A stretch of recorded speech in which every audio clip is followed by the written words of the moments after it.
Welcome to A Magical Life, Health, Wealth and Weight Loss.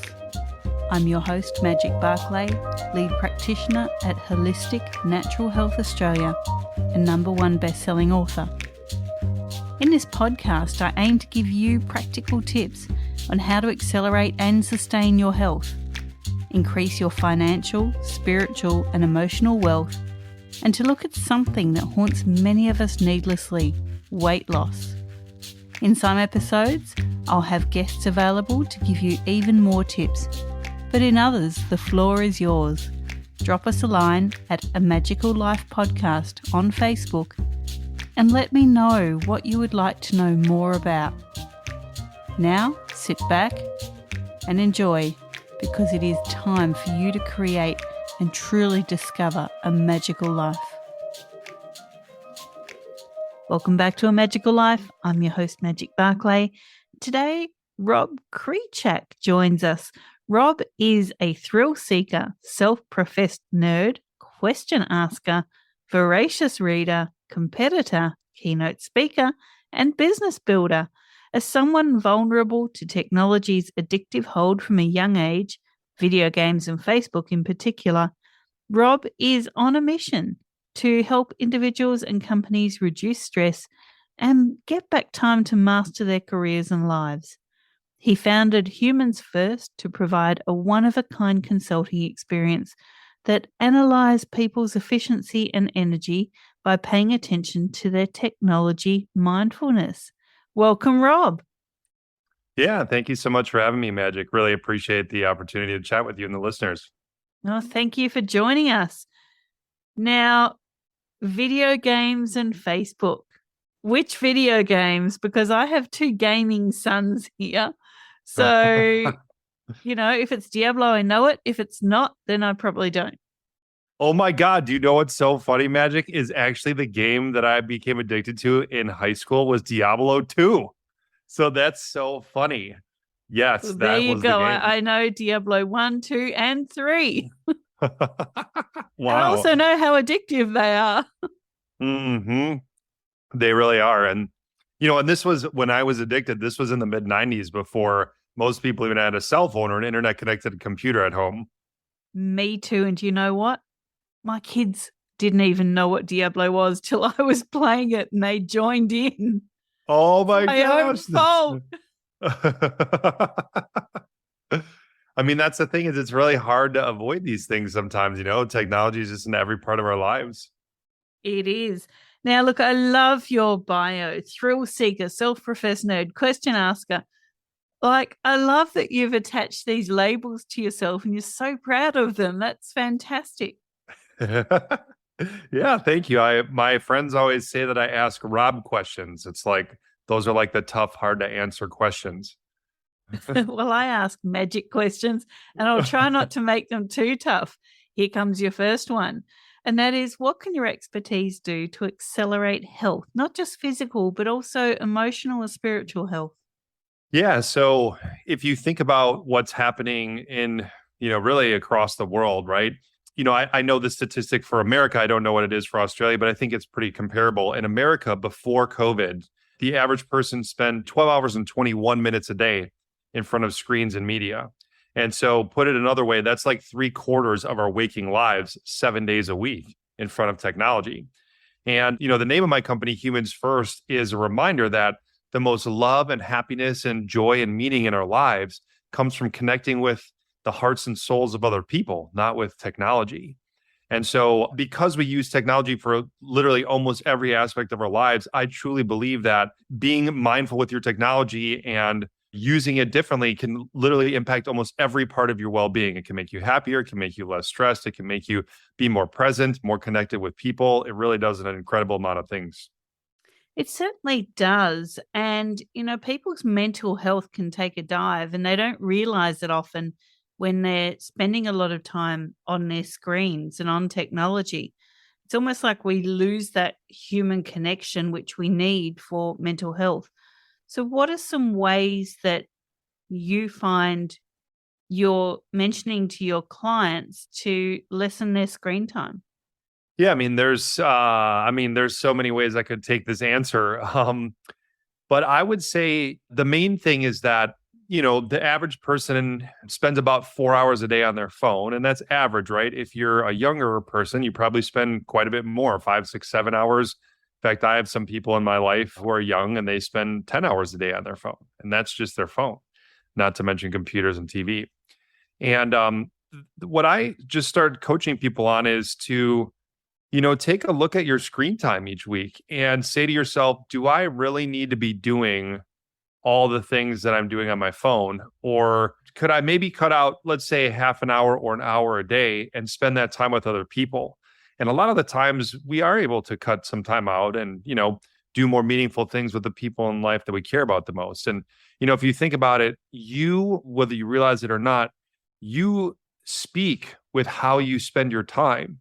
And if you're spending, let's say, more time on social media than you are with the person that you care most about in your life, let's say that's your spouse, that's essentially telling them, hey, I actually care more about social media than you. And I know that can be hard for some people to hear, but, I start to help people understand that those are the things that they're essentially doing when they use technology in a certain way. And then they have to decide whether or not social media is a higher priority than their spouse, or if the way that they use technology is serving them well. Sometimes it can be, and sometimes maybe it doesn't serve people well. Just depends. Exactly. Now, look, we talk about wealth here as well, Rob. People think that's just financial, and it can be, but we're also talking emotional and personal wealth. What would be your top 3 tips to the listeners to create wealth? Oh, so I would say the first one is, and then this is like much easier said than done, but it's productize yourself. In other words, think about what makes you unique or what you're really good at and somehow make that into a product. And, that's been a challenge for me with this current business model, but I feel like I've finally been able to accomplish that. And, I'm really excited about that. Another thing I would say is delaying gratification, or knowing that, if you can put away some money or invest in your future today, really that compounded over time is incredibly helpful in the long run. And I guess the last thing I would say is to be deliberate with your time. If you are really deliberate with your time, which is, in my opinion, the most valuable thing on earth, it's not money, it's time, because every single person wakes up with 24 hours every single day. If you can be deliberate with your time and really focus on what matters most and spend your time in a way that serves you well, I think that ultimately allows you to build the most wealth. Some great tips. Now, we talk about weight loss here, and I know in the show notes that you sent me, you said you haven't battled your weight, but many people do, and that can often be connected to stress. Mm. How can being addicted to your technology or spending too much time on your technology add to your stress, which is in turn linked to weight? Oh my God. I'm so glad you asked this, Magic, because if I had to summarize the last 4 years of my research, and in doing this, by the way, I read over 100 books and 2,000 articles and studies. And then in addition to that, ran hundreds and hundreds of experiments on myself to come to this conclusion and bring this information to people. The summary of all that stuff that I just mentioned is the following. I think that technology increases our stress on a day-to-day and sometimes minute-to-minute basis, and at the same time decreases our ability to deal with stress because it degrades our relationships, families, and communities, which is our social support system. The main way that humans deal with stress is to have a social support system. And so if you're using technology a lot, what's happening is you have way more stress, way less perceived social support. I think that is a recipe for not all, but a good portion of the mental health crisis we have today. And so it could literally affect your stress levels throughout the entire day with how you're using technology. And so the whole concept behind technology mindfulness is for people to start becoming aware of the ways that technology is impacting their stress, their mental health, and their relationships. And to then, once they become aware, they can decide if they want to change their behavior or not. Fantastic answers. Okay, so we've covered the standard questions. Now I open the floor to you, Rob. What is something that you really feel the listeners would benefit from hearing? There's really so many things, it's hard for me to choose. But one of the things that I think is interesting is to think about how much time you could potentially save by working a little bit differently, right? By just doing your job slightly differently. So what I see happening to a lot of people is they're using their phone for a lot of parts of their job, right? Like, they're checking emails from their phone, or they're doing web searches or whatever. Like, there's many things obviously you can do from your phone, which is not necessarily a bad thing. But here's the issue with that. Because a phone has a very small screen and a touch keyboard, not a physical keyboard, it takes the average person about twice as long to do something on a phone as doing the same thing on a computer, like a laptop or a desktop. And so what I usually, I wish what people would understand is basically if you're doing, let's say 10 hours of work on your phone every week, if you did all that same work on a computer, you could save 5 hours a week, or about half a workday, and, save 5 hours of time. And so really what the trade-off is when you're using your phone is trading productivity for convenience. Yes, a phone is way more convenient to use than a computer or a laptop. There's no question, but it's way less productive. So you have to ask yourself, what do I value more in this moment, convenience or productivity? And then decide if you want to use your phone or your computer. Exactly. And we've touched on this before in this podcast. Back in episode 210, we had Daniel C. talking about creating space and certainly doing a digital detox. So this is not something foreign to this podcast, but what are your top tips in taking time away from that phone? You've just mentioned go to the computer and you'll save 5 hours. And I completely agree. I can type a heck of a lot faster on the PC than I can on my phone, because the phone's a one-finger job and the PC is two hands. So what are some other tips that you've got in creating that time, that detox time from your technology and increasing your productivity? Yeah, absolutely. So, there's a bunch of very quick things that I can suggest for listeners that literally will take you, a couple minutes to do. The first one, and I'm talking about iOS, iPhone, but there's also similar settings in Android. They're just named slightly differently. But on iPhone, one of the features in the settings is called Raise to Wake. And so if you have this enabled, and most of the time it's enabled by default, what happens is every time you physically move your phone, it will light up the display, which does two things. One, it sucks up battery, and two, it kind of sucks you into your phone, right? So when you move it, your screen turns on, you look, of course, instinctively, oh, look at the notifications. There's a bunch of things that I have to tend to. And so then you're like, okay, I'll just open up my phone real quick. Well, when you disable the Raise to Wake, then it saves battery life and doesn't allow you to just get lost in your phone when you move it. And it sounds like something very simple, but when I disabled this feature, it saved me about 2 hours of screen time a week, which that's a lot just for one simple feature. And so you can disable that in literally 10 seconds. Another thing that you can do is, again, on iOS, you can go to settings and then notifications. And what's interesting is 85% of people have not adjusted the notifications on their phone at all, which to me is just bonkers. And so if you go down that list of apps, you can turn off the notifications for as many apps as you want. What I've personally decided for myself is to disable all the notifications except for phone calls, text messages, and then travel apps like the Southwest app, just so I know if my flight is delayed. But by doing that, it dramatically cuts down on the number of notifications you get, which makes you way less distracted, which makes you more present, and allows you to really focus on your work and be present with the people in the real world. I've actually done that on all my social media apps. So people will message me, text me, and they'll go, "Did you see the thing on Facebook?" And I'm like, "No, why would I?"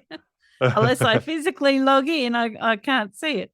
So for me, it's just my Gmail, text, and phone that I get. And of course, like emergency and weather and things like that. Talking Love about that. phone batteries, my phone is in my hand right now, staring at me quite sadly because it keeps running out of battery.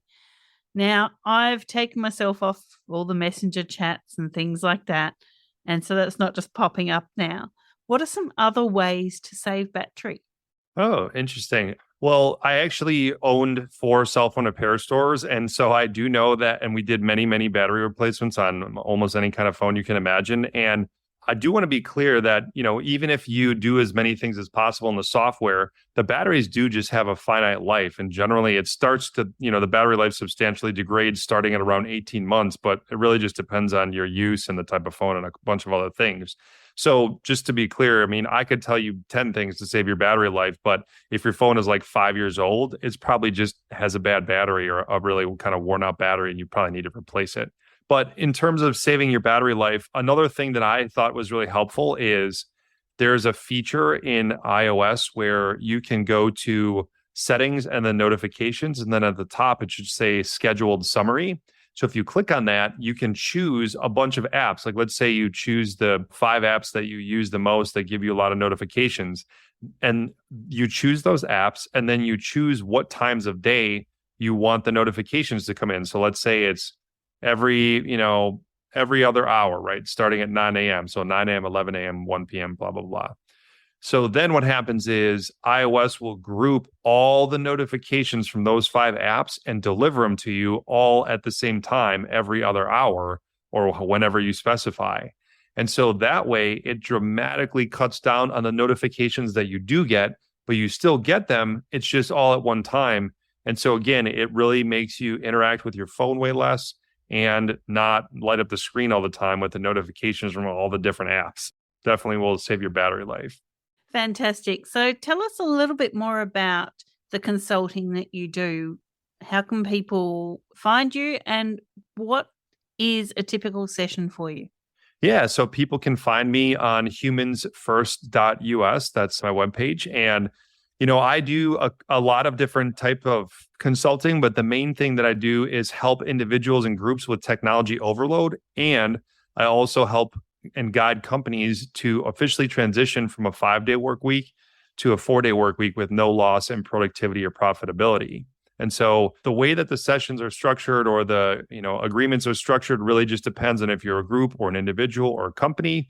But generally what I find is that when people come to me, they're really stressed out. They don't have enough time to do anything. They're saying, I feel like I'm at work and I'm doing a million things, but I don't feel like I'm getting anything done. I can't focus. I'm way too distracted. And so those are the people that I can really help. And as an example, I have a client who's actually running for governor of the state of Colorado here in the United States. And she's like a super busy politician. She came to me and she took my initial client survey. I took her through my process. I only met with her for a couple hours. She was so open-minded. I really appreciated how she basically took every recommendation that I had. And we measured her screen time on her phone. And what we found is that I was able to save her over 40 hours per week of screen time on her phone. So over a work week's worth of week, every single week in time. So how do you do that? Is that through automation practices? Is it through keeping a log, or what are some practical ways to reduce your screen time? Yeah, I mean, I've already given, some of the ways, but, a lot of them are really just dependent on you, right? And like what you're doing or how you're using your phone. So for instance, one of the things that I do recommend for people, and, again, some people don't like to hear this, but the biggest time waster on phones by far is social media. Now, I do understand that there are some good uses of social media, and I think it's a tool just like anything else. But, again, the average in the United States for social media use is 2 hours and 14 minutes. And I think Australia is pretty close. And that's per day, 2 hours and 14 minutes per day, right? So over half of your smartphone use in general for most people is social media, which to me is like kind of crazy, right? And so what I recommend to people is to do one of these two things.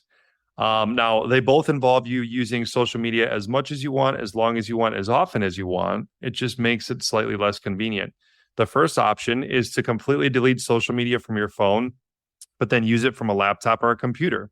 That way, you have to be much more intentional and deliberate with your use, but you can still use it in all the ways that you could on your phone. The second thing that I recommend, or the second option, I guess, is to take all your social media apps and then move them to the very last page of your apps, right? So all the way to the back. So what that means then is that when you want to use your social media, you have to scroll a bunch to get to that app, and it purposefully makes it slightly more difficult to use. And that's the whole point.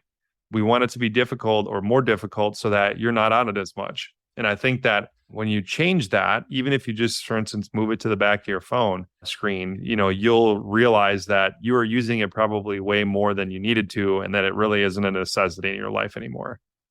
Fantastic. Now we've covered so much here. One last thing. We love freebies. What can you offer the listeners and where can they find it? Yeah, well, I'm happy to offer the listeners, Magic, a free 30-minute technology mindfulness consultation call with me. All the listeners would need to do is email me to redeem that. My email address is Rob, R-O-B, @humansfirst.us. And if they just mention this podcast in the subject line, I'm happy to set up a call with them. Very generous. Thank you. Do you have any parting words for the listeners other than put your phone down? Yeah, well, this was so meaningful to my wife and I that we said this at our wedding. So the amount of love, success, and happiness in this world are infinite. And imagine how much love, success, and happiness we could all have together if we all decided to put humans first. Oh, that's so great. I love that. Thank you so much. Now, Rob, thank you so much for your time. We've really enjoyed this chat, and I'm sure the listeners will get so much out of this. We've spoken of socials. What are your socials? I don't have any. Oh, that's fantastic. Yeah, I don't have any on purpose. So if you want to get a hold of me, you just go to humansfirst.us and then we'll chat. Or you can email me at rob, R-O-B, @humansfirst.us. There you go, listeners. Rob is a man that not only talks the talk, but walks the walk. Thank you so much. Listeners, I hope you've gotten so much out of this episode, just as I have. And for now, go forth and create your magical life. Thanks for listening today. Please subscribe to hear future episodes, leave a review, and share this podcast. You can follow us on Facebook at A Magical Life Podcast or at Holistic Natural Health Australia. That's holistic with a W. You can find us on Instagram at Holistic Natural Health or at www.holisticnaturalhealth.com.au. That's where you'll access all sorts of articles, freebies, and more.